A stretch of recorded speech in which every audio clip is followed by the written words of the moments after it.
That's how we vape, so we don't choke our camera girl out of the truck. Okay, so we want an intro? What the hell's this video about?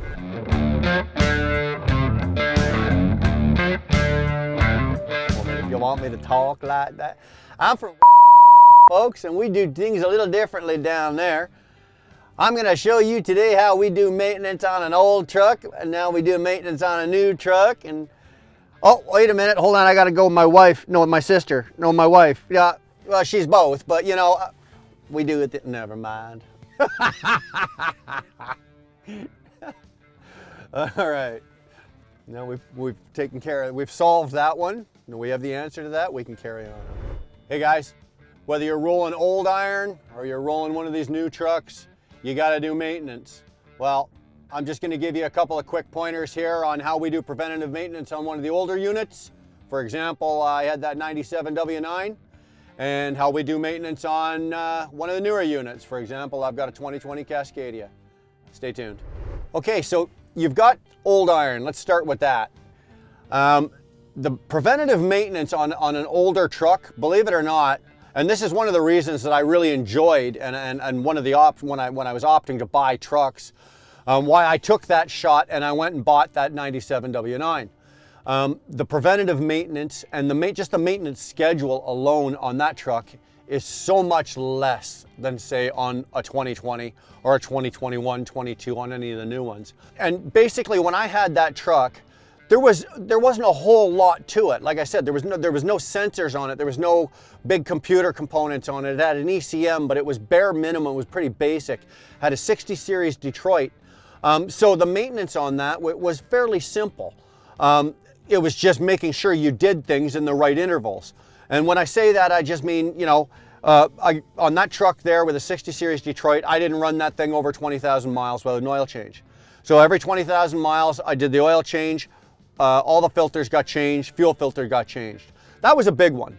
On that truck there as well, on the older iron, they like to breathe clean air. So your air cleaners, or your air filters, air cleaners. Any of you guys got air cleaners on your truck? No, I don't have an air cleaner, but I've got an air filter. I actually went back and I pulled online the old maintenance schedule of what Kenworth back in 1997, what they suggested to change, because I had the duals on either side. And it was suggested that you do it once a year, regardless of the miles you ran. I didn't do that. On those trucks there, I always found that 6 months. Now, funny enough, on the new ones, and we'll get to that in a minute, but on the new ones, I do them every 6 months as well. I do it every time the season change. As we go into fall, change it. So you got a clean filter running fall and winter, and then you change it again coming back into spring. So do it every 6 months. I would break the season up, and I would do that with an older emission truck, like for the old iron, as Ronan likes to call it. So yeah, filters, oil changes, air filters. On the older trucks, preventative maintenance, check your air lines. Unless you've done a complete overhaul on that truck and you've replaced everything from the front to the back. For example, mine was a 97. Well, that's a 23 or 20 plus year old truck. If those lines have never been checked or never been changed, chances are, you know, you could run into some problems. If you don't, and you're not having any problems, stay on top of it. Preventative maintenance, that's what it's called, preventative. You're preventing a problem in the future. Preventative maintenance. Very important, probably every guy knows that's got a truck that's over 10 years old. Check your electrical, okay? All your electrical lines, anything running along the frame rails, inside the frame rails or outside the frame rails, anything that's running from your ECM outwards, like to your engine, to your lights, to whatever, check them. Anything that's over 10 years old. In Canada, we run a lot of salt. There's a lot of salt and corrosion, and wires don't like that. Electrical wires do not like it, and they pay a price for it. And it's as simple as a little teeny piece of corrosion will shut you down. One wire breaks, shut you down. Wires break because of corrosion, will shut you down. It really is a pain in the ass, but I myself, when I got that W9, first thing I did is I had Alex and the boys at the shop start at the nose. right at the bumper, and they were on both guys were on creeper boards, and they went from the front of that truck all the way to the back. They ran just about every line, every piece of electrical line that they could find. They ran it, and believe it or not, they found a couple. Rubbed through. Nothing was in bad shape, but there was a couple pieces that need to be taken out, new piece put in, and simple as that. That's called preventative maintenance. It saved me having something happen on the road and having a problem on the road, and saving me either a road call or having to take it into a shop or something like that. Preventative maintenance. I don't know how many more times to say this, but preventative maintenance is going to save you thousands of dollars. Why do you think Ronan's got a shop at the ET yard? ET's got its own house shop. Alex and the boys in there work diligently, keeping all of their company trucks and their trailers in good shape. And they don't just take trucks in when there's a problem. You know, they have a routine schedule for trucks and trailers that come in to be inspected. Why? Preventative maintenance. I myself, I don't know what their schedule is, but I do know that they do have it. At any given time, you can find one of their guys walking throughout the yard doing certain things and looking at stuff on trailers. They do the same thing with company trucks. But back on the older units, check your electrical. All the connectors, anything that connects, say your headlights, when you got your headlights, the back of there's always a connector that comes off of there onto another wire. There's a little plastic piece. All those connectors, one broken clasp can screw you up. So check all of that. The older units, like I said, there's not, aside from that, that's really not a whole lot. Fuel lines, air lines, electrical lines, air filters, fuel filters, oil changes, tires, you know, but tires is a given on any, it doesn't matter if you're driving a brand new unit or a 97, tires is another one of those things. You know, it can shut you down on the side of the road, it can give you a problem on the side of the road, whether it's a new or old truck, but preventative maintenance. I don't keep a tire depth gauge in my truck with me. A lot of guys do. I just rely, you know, on Alex and the boys every once in a while. I'll run the truck over and say, hey, check this, check that, and if it needs to be fixed, we get it fixed, taken care of. It doesn't matter what truck you're driving, whether it's a new one or an old one. If you're finding something is about to go wrong, don't put it off. There's too many guys in my position as an owner-operator that go, oh, I've got this, I've got that. Oh, that can wait. Oh, I can wait for that. Oh, I can do that next month. If you've got the money and you've, like say for example, like I've got the ET shop available to me anytime I need to use it. If you've got that, don't wait. If you've got a problem that's starting, get it taken care of while it's in the beginning stages of being a problem. Don't wait until it's, you know, you're another 10,000 miles down the road. You're out in the middle of Utah. You've got no phone signal. You got, you know, a load on, you know, the load has to deliver 8 o'clock tomorrow morning, and you're on the side of the road because it's something that you could have taken care of 4 weeks earlier. Preventative maintenance. Don't put stuff off. Do your pre-trip. But when you're doing your pre-trip, if you start to see things, make a note of it. Keep an eye on it. If it starts to get a little worse, take care of it. Do not put it off. Now, we're gonna go to the new units now. This list is frickin' endless. You know I was about to swear there, right? Frickin' endless. I'm still not, even though I've bought a new truck and I'm running a new truck and I own a new truck, and I'm not gonna say this too loud because she'll hear me, and I am a believer that, you know, the trucks listen to us and they become a part of us. But this girl, I've had no issues with, knock on wood. But with the new trucks, it's just endless. So in my videos, I talk a lot about financing and interest rates because 90% of the time when I look at lease agreements, our hardworking truck drivers are getting taken advantage of. My heart drops when I see finance agreements and drivers being charged between 12 to 18% interest fees. I have created a link below. Whether you're a Canadian driver or an American driver, with a click of a button, you can make these finance companies compete for your business. It's a simple form that would literally take you 20 to 30 seconds, but you can save thousands of dollars. Once you hit submit, this form is going to go to 4 different lenders. Let them compete for your business. Preventative maintenance, again, you've got your tires, you got your airlines, you've got your connectors, your electrical, you look at that stuff periodically. On a brand new unit, you're not really checking all your electrical lines. You're gonna assume that everything is okay, the first 6 months to a year that you've got that truck. After that, you might start, looking at certain things.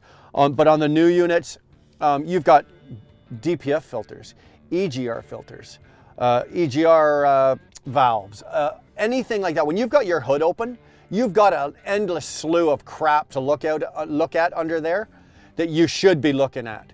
You're looking for soot, you're looking for dirt, you're looking for leaks, you're looking for... Now, again, sorry, I should go back. With the older trucks as well, yeah, you've got your turbo, and you've got your manifold gasket, and you've got your head gasket. You're obviously checking along those lines for any kind of leaks, right? Oil leaks and anything like that. But with the new ones, the head gasket, okay, you check out. You've got your EGR valve, you've got your EGR cooler, you've got your turbo, you've got a whole load of crap under there, and you've got 2,500 sensors running all of this. I could open the hood on this truck and I probably wouldn't be able to find every sensor that's on it because there's so many of them. So I can't check every single sensor. I can't check the clasps, the wires, and all of that. I can only check what I can see. And on these trucks here, it is absolutely, it's like I said, it's endless. The line of wires, I bet you if I took every wire off this truck, tied them end to end and ran them out as far as I could probably go from here to the moon and back for the amount of wires that are on this truck. But check them. I do that. I open my hood, I take a quick look, I look at the wires, I touch stuff. A lot of guys say don't do this because you might break it. Well, that's good. If for me grabbing something like a wire like this and going like this and just checking it, if doing this is going to break it, it needs to be changed anyway. It shouldn't be breaking. But on the new trucks, check your wiring, look for leaks, oil, transmission. This thing's got an automatic transmission. So you're looking for tranny leaks, you're looking for oil leaks, you're looking for coolant leaks. Same with the old trucks as well, though. You're looking at, check your rad, check your coolant pipes, your main pipe going in, your coolant reservoir, your lower rad hose, your lower rad pipe, check all of that. If you've got a leak, find the leak and get it fixed. Don't wait until you're sitting there, you park your truck, you wake up the next morning and there's a 3 to 5 gallon puddle of coolant or oil or transmission fluid or whatever is leaking. Don't wait until you've got a problem underneath your truck and then you back out and you go, oh wow, I didn't see that. Well, you're gonna have a problem. Preventative maintenance on old trucks and new trucks, a lot of it is interchangeable. The only thing that really isn't is, like I said, the computerization of these new trucks. So there's a couple more things you want to look at.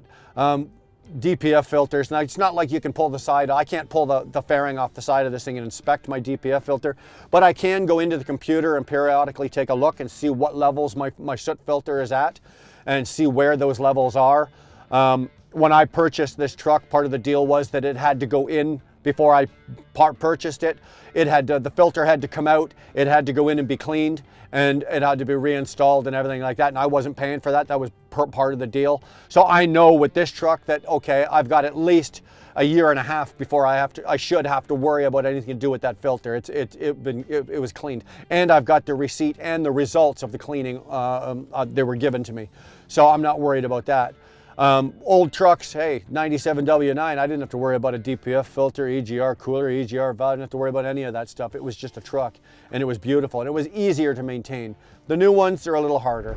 I don't know how many guys that we hear from are saying that they're having computer sensor failures at record rates these days.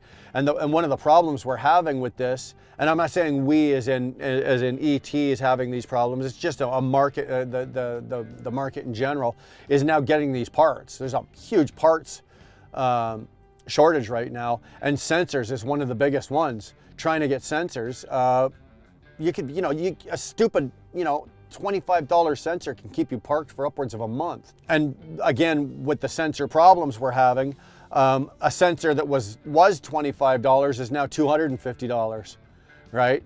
They got you by the short and curlies, boys. They know that, the country that these are made in, they know that we need them, and they know how badly we need them. So they can control the flow of the parts coming in and how many we get. And not only that, they control how much we're going to pay for them. How many of you, because of the sensor problems and the issues, have bought a truck, put your down payment on, and let's just say a round number, the truck was $200,000. 3 months later, the dealership's going, okay, well, we need now, the price is now $215,000 because the price of the sensors and a couple other parts has gone up. So for us to build your truck, now it's costing $250. I know a guy he bought a T680, a 2022 T680 next gen. The price of his truck went up twice before he took delivery of the damn thing. He bought it at one price. They called him back and said, okay, now the price is this. He's already put money down on it. Like he's committed. They got you. And then they put him on, you know why? Sensors. Most trucks these days, my truck has a scrolling menu that I can actually go into, and I can check certain parameters for sensors, for this, for that, and everything like that.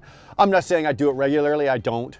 But every once in a while when I'm sitting there and I'm bored, I got nothing to do, hey, I'll scroll through the computer just to see if there's anything active, anything going on. So there you go. There's a quick, easy one on preventative maintenance. In the comments, leave us some comments. Give us some ideas of what you guys do for preventative maintenance. Obviously, I didn't cover everything, but throw your ideas in the comment box. We'd like to hear it, and we'll try to get back to you. It also gives us more ideas for future videos. So there you go. Make sure you hit the subscribe button, give us a thumbs up, and hit the notification button so that when we throw something up there, you'll be notified and you'll see it. Anyway, we'll see you down the road.